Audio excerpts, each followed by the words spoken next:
Untuk teman-teman yang ingin mempromosikan bisnisnya atau mendukung YouTube ini, bisa menghubungi nomor gua yang ada di kolom deskripsi. Tapi kalau Chiesa sampai ke Napoli, lalu Lukaku ke Napoli, ini akan menjadi lini depan yang sangat membahayakan. Conte punya lini depan Lukaku dan Chiesa.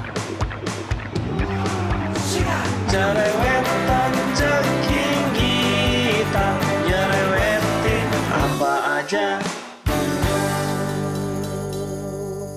Teman-teman yang sedang kalian saksikan saat ini adalah Cerewetin Seri A. Apa kabar teman-teman tifosi semuanya? Semoga dalam keadaan sehat. Hari ini gue mau update beberapa kabar menarik dari Seri A, khususnya dari Mercato teman-teman. Berita yang pertama, ini dari Lazio, aneh banget. Pemiliknya problematik anjir. Mereka ganti pelatih, Tudor mengundurkan diri ya. Ini berarti Tudor cuma kerja 3 bulan. Padahal dia baru kerja dari bulan Maret ya. Lalu kemudian teman-teman, ini secara statistik Tudor bagus banget. Semenjak Lazio dilatih oleh Tudor, ternyata cuma Atalanta nih yang memiliki poin lebih banyak dibandingkan Lazio. Tim-tim lain poinnya ada di bawah Lazio. Ini malah Tudor tidak lanjut melatih di musim depan. Dan ternyata teman-teman, gara-garanya adalah Tudor berantem dengan Lotito ya, sang presiden Lazio. Ini Lotito baru saja merilis berita resmi. Dia bilang begini, Tudor meminta kami mengganti 8 pemain dan itu terlalu banyak dari yang kami pertimbangkan. Namun ia hengkang sebagai laki-laki terhormat. Saya ingin mengatakan hal ini. Aduh, aneh banget ya teman-teman. Mungkin ini udah saatnya harusnya Lazio dimiliki oleh orang asing, orang non-Italia. Dan sebagai pengganti Tudor, ini Lazio mengincar Marco Baroni ya, pelatih Verona musim ini. Ini pelatih yang bagus juga. Musim ini Verona tampil sangat baik. Menurut gue ya teman-teman, ada presiden klub Serie A yang sama-sama problematik. Ini sama-sama orang Italia. Mungkin udah saatnya klub ini mencari pemilik asing, yaitu selain Lazio ada Napoli ya, De Laurentiis. Ini ada berita terkait Napoli teman-teman dari media namanya Il Mattino. Di sini dikatakan bahwa Conte menelepon Lukaku dan Lukaku sudah menjawab. Pelatih baru Napoli ini mendekati striker Belgia dan De Laurentiis akan menunggu tawaran untuk Osimhen terlebih dahulu. Setelah Osimhen terjual, baru kemudian akan merekrut Lukaku. Taruhan yuk teman-teman, Conte sama De Laurentiis ini akurnya berapa lama? Menurut gua kurang dari setengah tahun. Kayaknya mereka udah berantem nih, udah ribut-ribut, terus ntar Conte pergi di tengah musim. Lalu kemudian lanjut berita yang ketiga dari media namanya La Stampa. Di sini dikatakan bahwa Chiesa menjadi pusat perhatian di bursa transfer karena lambatnya proses negosiasi perpanjangan kontrak dengan Juventus. Hal ini juga disebabkan oleh keraguan dalam diri Thiago Motta yang tidak memasukkan nama Chiesa sebagai orang penting dalam strateginya bersama Juventus.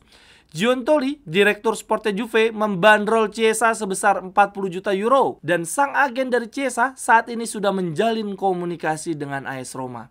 Aduh, gile, gak kepikiran gua pemain seperti Chiesa ntar mainnya malah buat Roma ya. Ini penurunan karir menurut gua. Harusnya Chiesa bisa naik tingkat ke Inter lah paling enggak.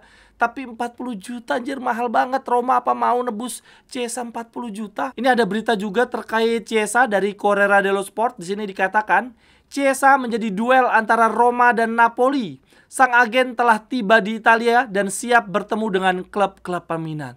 Wah, menarik banget kalau Chiesa ke Napoli, walaupun lebih di bawah lagi nih, lebih di bawahnya Roma ya, karena tidak tampil di kompetisi Eropa musim depan. Tapi kalau Chiesa sampai ke Napoli, lalu Lukaku ke Napoli, ini akan menjadi lini depan yang sangat membahayakan.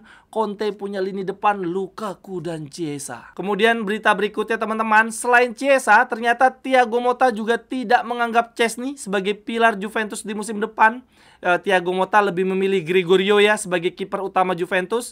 Ini Corriere menampilkan starting 11 untuk Juve di musim depan. Ada nama-nama baru selain Gregorio, ada Calafiori di lini belakang, lalu ada Siskae sebagai gelandang serang ya, sebagai attacking midfielder, lalu ada Koop Meiners juga. Wah gila sih kalau sampai susunan line up ini benar-benar kejadian ya di Juventus musim depan, maka mereka akan sangat amat berbahaya. Akan tetapi teman-teman, terkait Siskae ini, penyerangnya Bologna, belum tentu ke Juventus juga, karena berita terakhir justru mengatakan bahwa Siskae sangat dekat ke Milan. Gazzetta bilang begini, Milan sedang melakukan perburuan penuh untuk Siskae. Rossoneri telah memutuskan untuk membayar klausul 40 juta euro, yang mana 13 juta akan diberikan kepada Bayern Munchen. dan saat ini telah menyetujui komisi untuk agen dari Siskae. Lalu kemudian ada berita yang kurang lebih sama juga dari jurnalis Calcio namanya Pedula. Dia bilang begini, Siskae semakin dekat dengan Milan, 40 juta ditambah sekitar 10 juta untuk komisi agen. Siskae akan mendapatkan 4,5 sampai dengan 5 juta per musim. Masih ada detil kecil yang belum disepakati, tetapi penyerang Bolonya asal Belanda tersebut hanya menginginkan Milan. Teman-teman yang ingin membeli jersey atau pernak-pernik sepak bola lainnya, linknya ada di kolom deskripsi ya. Terima kasih. Gimana kalau menurut teman-teman 40 juta plus komisi agen 10 juta kemahalan nggak untuk pemain yang baru bersinar di musim ini ya? Karena di musim sebelumnya bersama Bolonya cuma tampil setengah musim. Dia direkrut di pertengahan musim memang dari Bayern Munchen. Saat itu di musim pertamanya bersama Bolonya dia cuma tampil 19 kali teman-teman, cetak 2 gol 2 assist. Lalu kemudian di musim berikutnya yaitu musim ini tampil 34 kali di Serie A, mencetak 11 gol 5 assist. Ini catatan yang sangat impresif, tapi 40 juta untuk pemain yang baru bersinar satu musim menurut gua sangat amat mahal. Kalau menurut teman-teman gimana? Lalu kemudian yang terakhir untuk cerewetin Serie A hari ini teman-teman, datang dari Como. Wah, ini tim yang akan gua perhatikan secara khusus. Como sebelumnya ditolak oleh Joaquin Korea ya. Korea tidak mau main untuk Como. Tetapi kemudian saat ini Como mengincar 2 mantan pemain Inter, pemain yang kontraknya habis di musim ini, yaitu Alexis Sanchez dan Sensi. Sky Sport mengatakan Como ingin merekrut Alexis Sanchez. Penyerang asal Chili ini akan meninggalkan Inter dengan status bebas transfer, dan Fabregas ingin merekrut mantan rekan setimnya di Barcelona. Lalu kalau menurut Di Marzio, Stefano Sensi adalah tujuan utama Como untuk memperkuat lini tengah musim depan. Monza juga tertarik pada sang gelandang. Kontrak Sensi akan berakhir di 30 Juni nanti. Sampai ketemu di cerewetan-cerewetan berikutnya. Bye-bye. Cerewetan ceking kita, nyerewetin apa aja.